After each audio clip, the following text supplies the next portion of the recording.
Ser bombero es una de las profesiones más difíciles y arriesgadas que puede haber.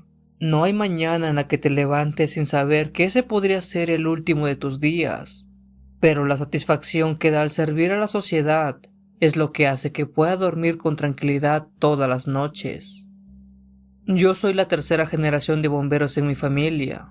El primero fue mi abuelo, quien entró en servicio en 1956, seguido de mi padre, quien entró en 1987, y yo entré al heroico cuerpo de bomberos en el 2005, con mis escasos 23 años de edad, pero eso sí, bien instruido por mis profesores, quienes fueron mi padre y mi abuelo. Inicié mi formación en la escuela de bomberos de mi localidad, un estado de buen tamaño y bastante céntrico en el país. En ese lugar tuve 2 años sirviendo, en el cual pasé por varias anécdotas algo crudas. Atendí incendios, inundaciones, deslaves, y lo peor es que en múltiples veces vi fallecer gente frente a mí, civiles y compañeros de profesión. Quizás de las cosas más crudas que he pasado fue ver cómo un compañero y amigo de trabajo se fue entre mis manos en un incendio muy agresivo, provocado por una pipa de gas. En fin, es parte de la vida, pienso cada vez que recuerdo a mi amigo, pues él se fue sirviendo al mundo, se fue como un héroe vestido de amarillo y sin capa. Tras 3 años de trabajo ininterrumpido en la estación central, hubo una reunión en la cual nos explicaron que se abriría un nuevo centro de bomberos en una zona rural, la cual cada año en tiempo de sequía es atacada por incendios forestales. La idea era poder tener un centro de mando a la mano, para salvaguardar aquellas zonas verdes. Esta zona rural estaba algo lejos de la ciudad, por lo cual nadie quería irse, pero aquellos que lo hicieran tendrían una mejor paga. Se nos daría hospedaje en una villa hogar construida para los trabajadores, en las mismas instalaciones, y sobre todo, un ascenso en menor tiempo a un rango mayor. Al ser soltero, fui uno de los elegidos. Sin queja alguna acepté el trabajo. Junto a 7 compañeros más, fuimos elegidos de diversos centros de bomberos de la capital. De ese modo conformamos el heroico cuerpo de bomberos de Villaverde. Al llegar al sitio, este estaba totalmente nuevo. Los camiones, la indumentaria, uniformes, herramienta, todo de primer nivel. La estancia era cómoda, tenía pequeños departamentos individuales para cada uno de nosotros, y las personas del pueblo eran muy amables con nosotros. Los primeros días fueron tranquilos, pequeñas cosas como fugas de agua, incendios menores y rescate de mascotas. Nada realmente fuerte, pues la temporada de incendios apenas estaba por venir. Por las noches nos solíamos quedar 3 o 4 bomberos haciendo guardia, esto en caso que surgiera algún siniestro. Había roles establecidos para cada uno de nosotros. Yo hacía guardia los días lunes, miércoles y sábado. Una noche, mientras hacía guardia a eso de las 3 de la madrugada, estaba sentado sobre una silla viendo el estacionamiento donde están los camiones. En ello vi como una sombra corrió a gran velocidad por detrás de los autos. Algo sorprendido me paré, tomé una lámpara y fui a investigar, ya que nadie tiene permitido entrar a aquella zona. Pensé que quizás alguien se había metido a la estación. Di un par de vueltas por el lugar, pero no vi nada, no vi a nadie. Regresé a mi lugar. Tomé asiento, pero ni siquiera me postré en la silla cuando vi claramente cómo alguien se asomó por detrás del camión de bomberos. De inmediato corrí a alumbrarlo, pero no vi nada. Llamé a mi compañero de turno, pues le avisé lo que estaba ocurriendo. Ambos recorrimos todo el sitio, pero no encontramos nada. Todas las puertas estaban cerradas con seguro y candado. Toda la noche estuvimos alerta por si llegábamos a ver nuevamente aquel avistamiento. A la mañana siguiente pasamos el reporte por protocolo, pero al hacerlo nos enteramos que ya había varios reportes de compañeros que han dicho ver a alguien en las noches asomándose por las ventanas, los autos, las puertas del lugar.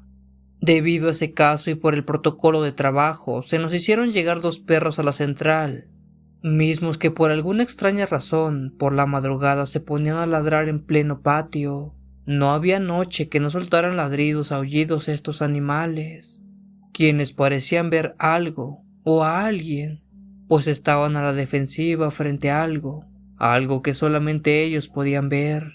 Ese hecho se volvió casi normal. Los que hacíamos guardia nos acostumbramos a ese acontecimiento, y eso fue lo peor que pudimos haber hecho.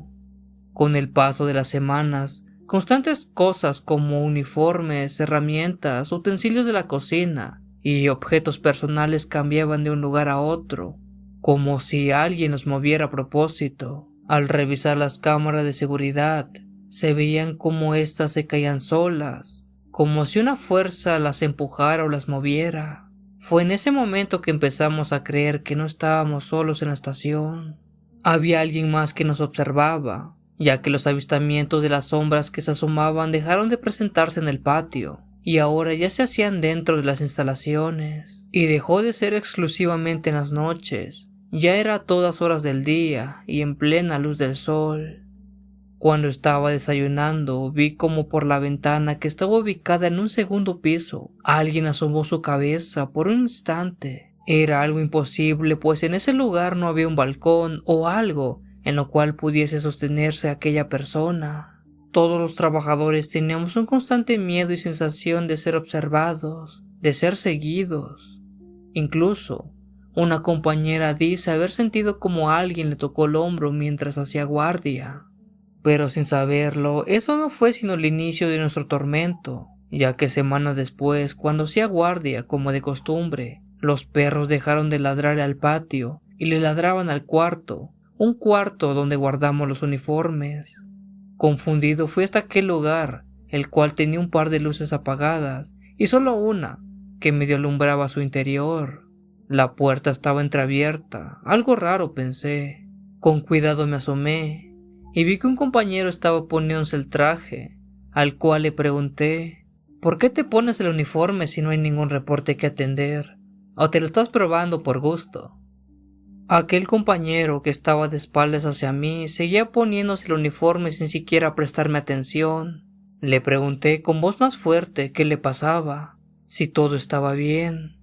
Al no recibir respuesta, me acerqué y lo tomé del hombro. Traté de darle la vuelta para ver de quién se trataba, pero al hacerlo mi cara se llenó de horror al ver que este no era un compañero mío, sino era alguien más. Alguien que tenía la cara totalmente desfigurada, como si se hubiera quemado. Me quedé en shock total. El aliento se me fue por un segundo. No podía creer lo que veía. Era algo monstruoso. Aquel hombre que estaba deshecho del rostro comenzó a dar pasos lentos hasta donde yo estaba. Mis pies estaban ligados al piso por el miedo. Por más que quería gritar no podía. Era como si me encontrara en una pesadilla. El hombre me alcanzó y me tomó de la playera. Fue entonces que mi cuerpo reaccionó, dando un enorme grito de miedo. Aquel grito hizo que esa persona, fantasma, espectro o lo que sea que estuviese ahí, saliera corriendo por la puerta trasera del cuarto. Los perros comenzaron a ladrar nuevamente con mucha desesperación y rabia. Se notaba la agresividad en cada uno de los ladridos que exclamaban por sus hocicos. Al llegar mi compañero ya no pudo ver nada, solo a mí, quien yacía en el piso totalmente muerto del miedo. Al día siguiente, al revisar las cámaras de seguridad, se podía ver cómo esa cosa se materializaba y desmaterializaba como si de un fantasma se tratara. Este incidente hizo que todos en la estación estuviéramos más alerta que de costumbre, pero los avistamientos no cesaron. Incluso, un padre bendijo la estación. Esto ayudó un poco, pero aún así, por las madrugadas los perros siguen ladrando y se siguen asomando para espiarnos. Nadie sabe quién es o qué puede ser aquello que ronda la estación. Los únicos que pueden saberlo son los albañiles que hicieron este lugar, pues es totalmente nuevo.